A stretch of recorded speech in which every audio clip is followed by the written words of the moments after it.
Assalamualaikum everyone. This is Mehrosh, your host. Welcome to Lingward.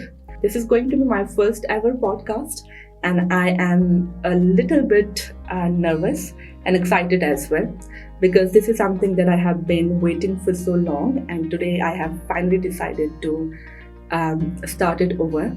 In this podcast, I'm going to take you from the beautiful landscape of Azad Kashmir to the world of language teaching and learning. But before talking about language teaching and learning, I really want you to listen to all those stories that I used to have in my childhood while I did my school and college from a very small city of South Kashmir. And when I was in my school, I feel like since I got this realization that okay, we are going to the school and having an interaction and we are studying and there is a purpose that why do with parents emphasize on this thing a lot that we need to go to school and all that. I used to admire those people who were around me and communicating, expressing themselves. They were very vocal about their rights.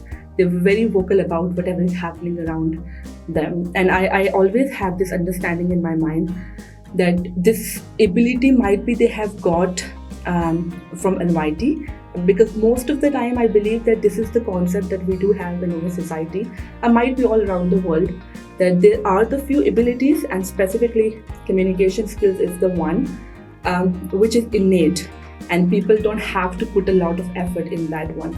But once I start observing, though I would say that I was an extremely observant person, and I used to judge people in a way that okay, this is what they are doing, this is how they are communicating, this is how they are trying to portray their ideas in front of people, or in front of audience, or might be in front of their parents. I started questioning this thing and I started working on this thing a lot, that how would I be able to improve my communication and why communication skills are very important to establish any sort of relationship, or might be to establish any sort of question. Because most of the time when we are trying to communicate with our parents, with our brothers and sisters, if we are not very good at communication, somehow I believe there are the high chances that you can lose things as well. So after that, in between, I was also having that understanding that I need to make career as well. So having that societal pressure that you need to be a doctor by the end of the day, that was basically decided by my parents. I felt like that okay, I am going to be a doctor because that is also only one profession the females the females can make their good career in that one, and the only respectful career, I would say.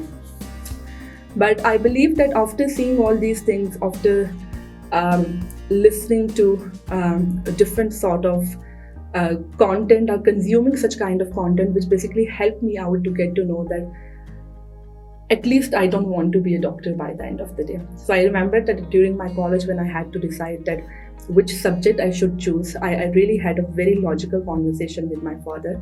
He was a very strict father and it was very hard to have a very smooth communication with him. And I remember that I had a kind of a stubborn behavior towards him, and I said that no, I feel like that I would not be able to study the subject because this is not gonna decide my career and this is not something that I really want to do. He was a very visionary person, I would say. I have seen so many parents they usually take their children's career, they usually take their children's life decision in a very different way. That might be if there's a girl, once she's done her college or the university, she has to marry and there's no need that she has to do the job. But in that case, I would say that this was the kind of an understanding that was inculcated in our mind since our childhood, that it's very important for a woman to get the education, right?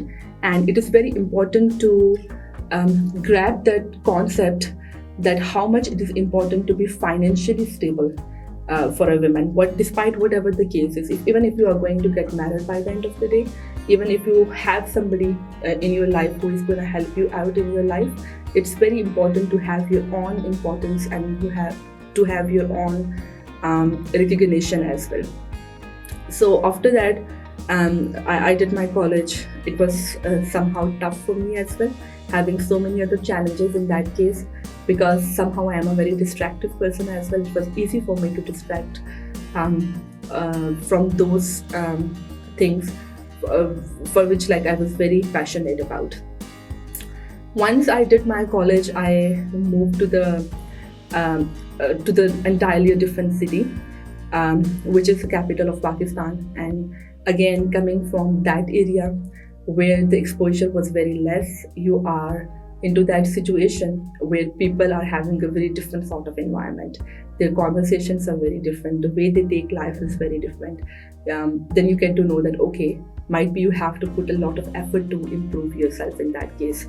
So these 4 years of my bachelor's degree, I think it helped me out to make my own way, to establish very good, you can say, networking with my teachers and with other universities as well. And it gave me a kind of a way to decide that what basically I really wanted to do in my life. So how did I manage to do different sorts of jobs, and how did I manage to end up having the career that I am having right now, and what is the purpose of Lingward? I'm going to talk about this thing in the next podcast, so see you then.